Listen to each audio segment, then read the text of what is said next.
ginataang alimango na may sitaw at kalabasa. Kumusta po kayo mga idol? Ngayon magluluto ako ng ginataang alimango na may sitaw at kalabasa.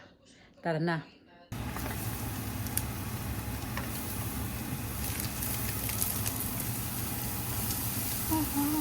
Sibuyas. Laging white sibuyas ang ano natin. White.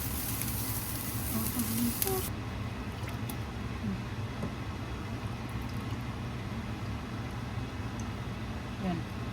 Nilagyan natin ng isang latang gata.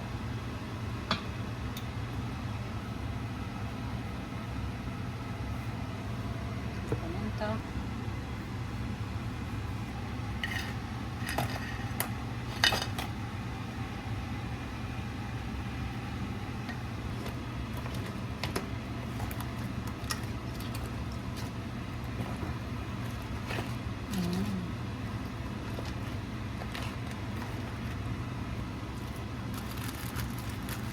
Konting sitaw. Ayan.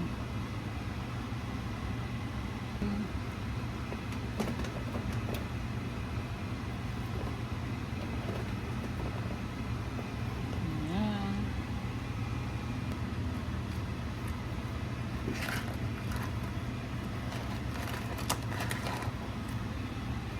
Ilagyan natin ng konti. Ang sarap. Sarap ng ginataang alimango na may kalabasa at sitaw. Then,